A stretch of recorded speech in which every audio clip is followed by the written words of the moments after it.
جہاں تک ممکن ہو اپنے اداروں کو مضبوط کریں، ان پر اعتماد کا اظہار کریں، ان کے ذریعے سے اپنے معاملات کو حل کرنے کی کوشش کریں، اور اس بات کا یقین رکھیں کہ جو فیصلہ ہوا ہے وہ عدل و انصاف کے تقاضے کے مطابق ہوا ہے۔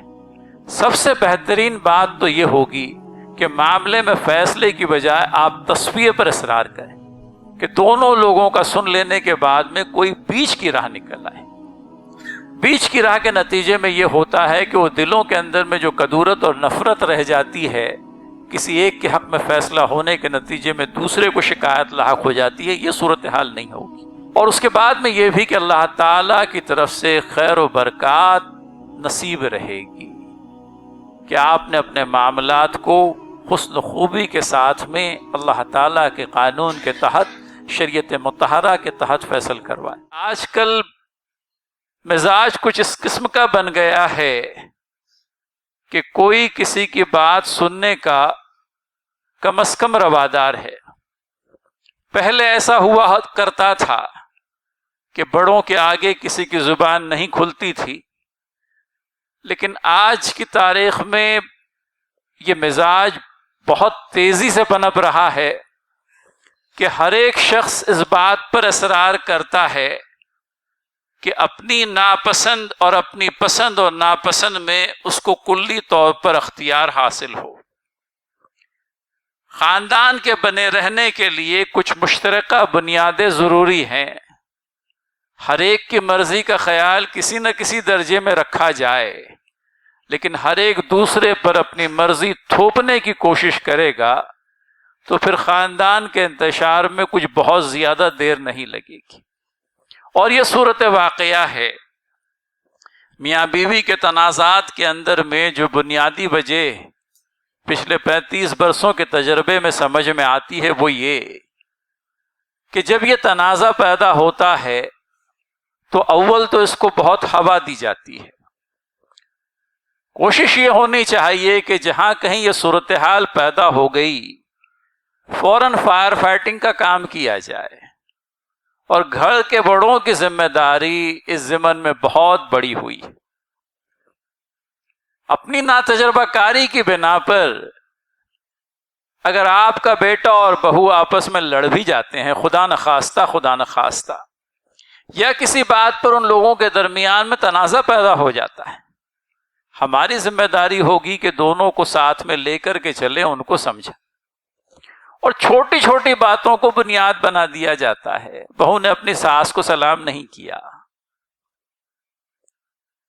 ہو سکتا ہے دانستہ نہ کیا ہو، نادانستہ نہ کیا ہو، بہرحال جو بھی وجہ رہی کرنا چاہیے، لیکن اگر خدا نخواستہ نہیں کیا ہے تو یہ کوئی ایسی شے نہیں ہے جس کو نزاکی اور جھگڑے کی بنیاد بنا دیا جائے۔ کہنے کے لیے نصیحت کی جا سکتی ہے کہ بیٹا یہ تو بنیادی بات ہے کہ گھر کے چھوٹے جو ہیں بڑوں کو سلام کرتے ہیں، اور سلام کرنے سے کوئی چھوٹا نہیں ہو جاتا، اور کسی کو اگر آپ سلام کر دیں تو وہ آپ سے بڑا نہیں ہو جاتا۔ سلام تو اللہ کے نبی صلی اللہ علیہ وسلم کا پسندیدہ کلام رہا، اور سلام کی جو فضیلت بیان ہوئی ہے کسی اور موقع سے انشاءاللہ وہ بھی بیان کریں گے، لیکن کہنے کا منشا یہ کہ تجربہ یہ بتاتا ہے کہ جھگڑا معمولی بنیاد پر ہوتا ہے، اور پھر وہ بڑھتے بڑھتے اس قدر بڑھ جاتا ہے کہ یہاں کی شکایتیں وہاں تک، اور پھر وہاں کی کاؤنٹر شکایتیں یہاں تک۔ اگر معاملے کے حل کی بنیادی طور پر کوشش کی جائے اور وقتی طور پر جو تنازع پیدا ہوا ہے اس کو وہیں حل کر لیا جائے تو بات آگے کو نہیں بڑھتی، اور خدا نخواستہ بات آگے کو بڑھ ہی جاتی ہے۔ پھر وہ میاں بیوی کا معاملہ ہو یا پراپرٹی سے ریلیٹ کرنے والا کوئی معاملہ ہو، ملکیت کو لے کر کے جو تنازعات پیدا ہوتے ہیں وہ ہوں، یا کاروباری قسم کے معاملات ہوں، ان سب کی تصفیے کے لیے عام طور پر عدالتوں سے رجوع کیا جاتا ہے، اور عدالتوں سے رجوع کرنے کے بعد میں تجربہ یہ ہے کہ معاملے کا فی الفور کوئی فیصلہ نہیں ہوتا۔ ہندوستان کی عدالتوں کے اندر میں آج کی تاریخ میں قریب 3 کروڑ معاملات پینڈنگ چل رہے ہیں، پورے ہندوستان بھر کی عدالتوں کی بات کر رہا۔ اور بذات خود عدالتیں اب اس بات کو محسوس کرنے لگی ہیں کہ ہماری پینڈنسی کے تحت ہمارے پاس میں جو معاملات پینڈنگ چل رہے ہیں ان کے چلتے ہمارے پاس میں جو وقت ہے، ہمارے پاس میں جو سٹاف ہے، جو انفراسٹرکچرل فیسلٹیز آج کی تاریخ میں اویلیبل ہیں، ان سب کے چلتے ہمارے لیے ممکن نہیں کہ ان سارے معاملات کا تصفیہ ایک وقت مقررہ کے اندر میں ہم کر سکیں۔ اور ضرورت اس بات کی محسوس کی جانے لگی ہے کہ ریگولر کورٹس کا کوئی متبادل، کوئی آلٹرنیٹیو بھی ہو۔ لہٰذا آپ کبھی سنتے ہوں گے لوک عدالتیں ہیں، آپ سنتے ہوں گے کہیں پر ریکنسیلیشن کے مادھیم سے، آربیٹریشن کے مادھیم سے، میڈیشن کے مادھیم سے معاملات کا تصفیہ کرایا جاتا ہے۔ تھوڑی سی تفصیل بتاتا چلوں تاکہ یہ جو خاص لیگل ٹرمینالوجیز اصطلاحیں ہیں یہ سمجھ میں آ جائے۔ میڈیشن کہتے ہیں کسی ایک آدمی کو، ہمارے ہاں جس طرح سے ثالث ہوتا ہے، دونوں پارٹیز اپنی مرضی سے کسی آدمی کو جو ہے معاملے میں تصفیہ کرنے کے لیے مقرر کر دے اپنے اختیار سے، اور وہ دونوں کے درمیان میں جو بھی جھگڑا ہے اس کو صحیح کرنے کی کوشش کرے۔ اسی طرح سے لوک عدالتیں ہوتی ہے جس کے اندر میں معاشرے کے سرکردہ افراد لوگوں کو سمجھاتے بجھاتے ہیں۔ اس بات کا فرق خصوصیت کے ساتھ میں سمجھایا جاتا ہے کہ اگر آپسی رضامندی سے آپ اپنا معاملہ حل کر لیں تو یہ ایک متبادل ہے، اور دوسرا متبادل یہ ہے کہ آپ کورٹ میں چلے جائیں، اور وہاں جانے کے بعد میں آپ کے معاملے کا فیصلہ ہونے کے لیے کتنا وقت لگے گا اس کے تعلق سے حتمی طور پر کوئی بات نہیں کی جا سکتی۔ 2 سے 4 سال تو کہیں نہیں گئے، یہ تو میں نے کم سے کم بات کہی، ورنہ تجربہ یہ بھی ہے کہ جس طرح سے سالوں گنتی پراپرٹی ریلیٹڈ معاملات چلتے رہتے ہیں،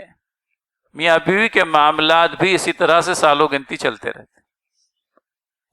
اور اس میں سب سے بڑھ کر بات یہ ہوتی ہے کہ جو میریجیبل ایج ہے، میاں بیوی ہے، آج تنازع پیدا ہو گیا، اس بات کا امکان ہے کہ کل دونوں کے درمیان میں تفریق اور علیحدگی ہو جائے، لیکن علیحدگی اگر ایک ایسے وقت میں ہو گئی جبکہ آپ کی شادی کی عمر باقی ہے تب تو ٹھیک ہے کہ کہیں دوسری شادی ہو جائے گی، لیکن اگر شادی کی عمر سے متجاوز ہو جانے کے بعد میں اگر تصفیہ ہوتا ہے تب کیا؟ لہٰذا یہ محسوس کیا گیا ہے، اور اس امت کے لیے اللہ تعالیٰ نے اپنی کتاب میں بھی،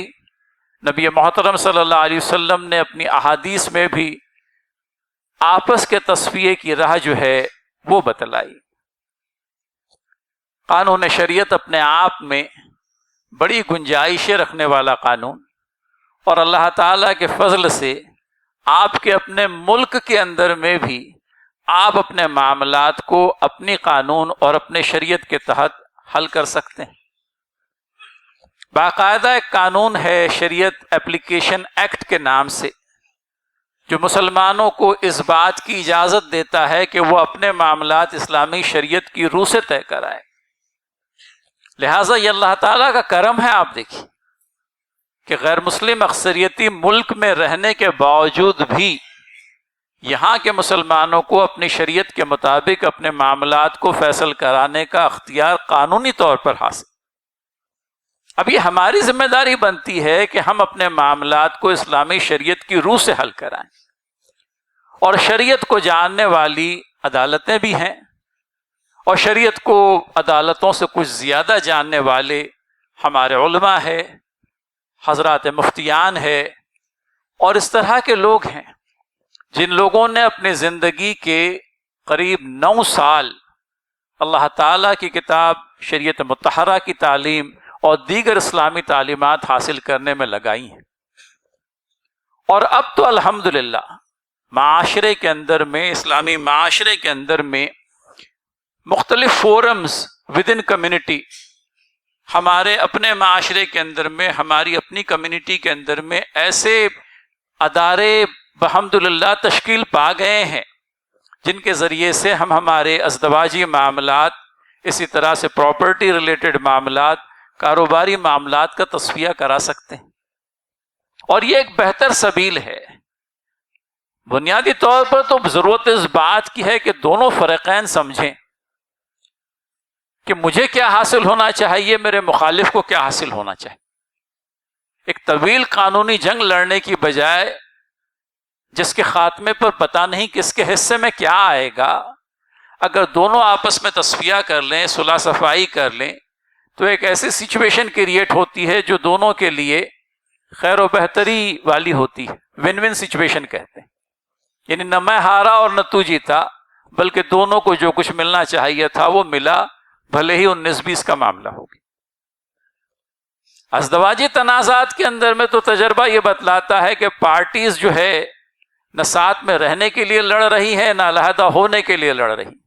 لڑنا صرف ایک ہی وجہ پر ہو رہا ہے کہ میں اپنے شوہر سے زیادہ کتنا مال اینٹ سکتی. باٹم لائن ہے میٹریمونیل لیٹیگیشن کی، کتنا زیادہ ایلیمنی اور کتنی زیادہ مینٹیننس میں اپنے شوہر سے حاصل کروں. اور اس کے لیے کورٹوں کے چکر لگانے سے بھی لوگوں کو کوئی گریز نہیں ہوتا. اپنی زندگی کی بیش بہا، یوں کہہ لیجئے کہ دولت و ثروت جو عمر ہے، وہ عمر نکل جاتی ہے. چند ایک ٹکوں کو اپنے شوہر سے حاصل کرنے میں آپ اپنی زندگی کھپا دیں، کوئی عقل مندی نہیں ہوئی. اور جب تک کہ یہ تنازع کورٹ کے اندر میں پینڈنگ ہے، دوسری شادی کا دروازہ لگ بھگ بند. آپ کی شریعت میں تو بحمداللہ گنجائش ہے کہ شوہر اپنا دوسرا نکاح کر سکتا ہے، لیکن آج کل دوسرے نکاح کے سلسلے میں بھی بہت زیادہ پریجوڈس ہے،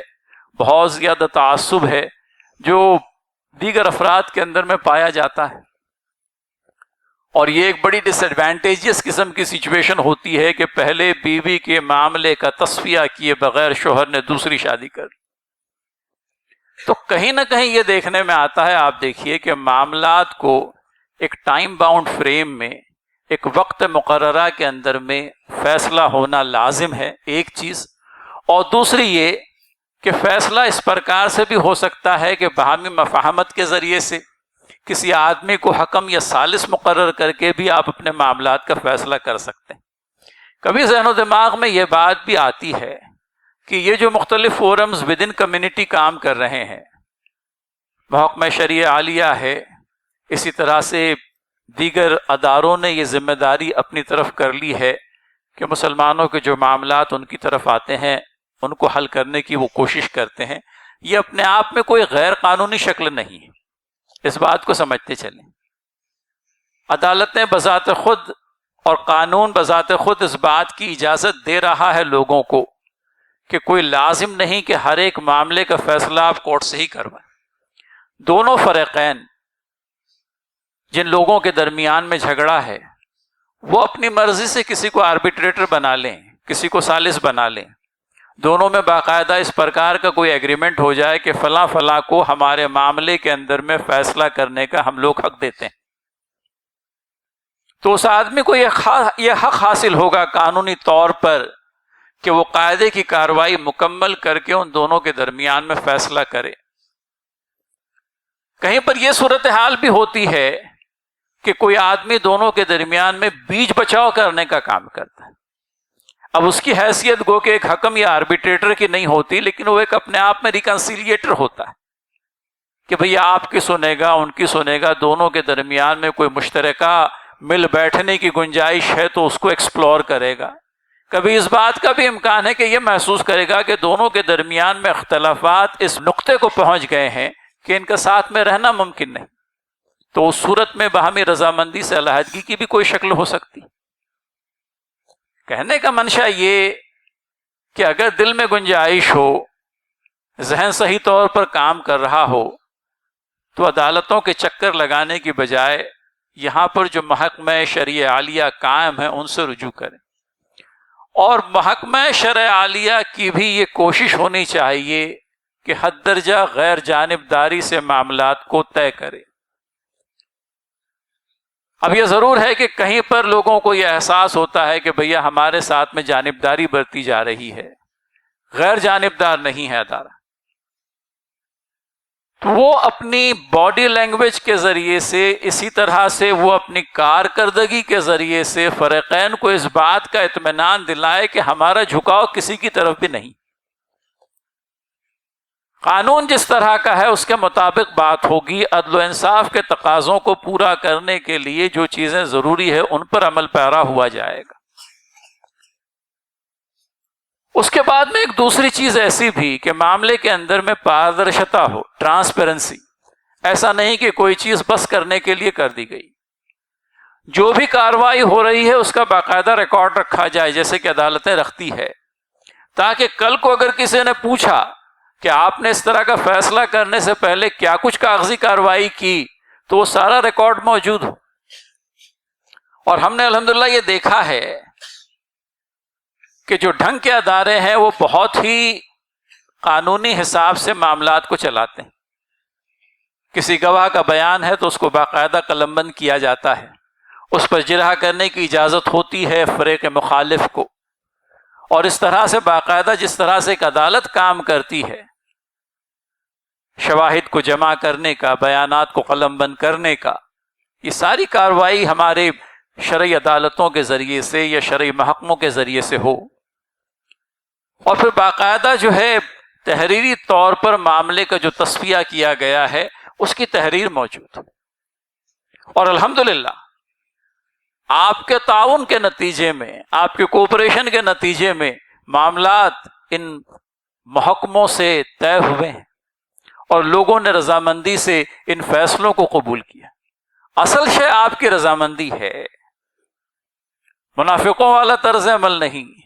اللہ کے نبی صلی اللہ علیہ وسلم کے پاس میں آنے سے پہلے آپ کا اندیا معلوم کر لیتے تھے کہ کیا فیصلہ فرمائیں گے آپ، اور جب اس بات کا یقین ہوتا کہ معاملہ ہمارے حق میں فیصل ہوگا تب آتے. اور کہیں باہر سے یہ پتہ چل جاتا کہ نہیں معاملہ ہمارے خلاف ہونے جا رہا ہے، اللہ کے نبی صلی اللہ علیہ وسلم سے کترا جاتا. یہ منافقانہ طرز عمل ہے. آپ اپنی بازو رکھیں، آپ کا مخالف اپنی بازو رکھیں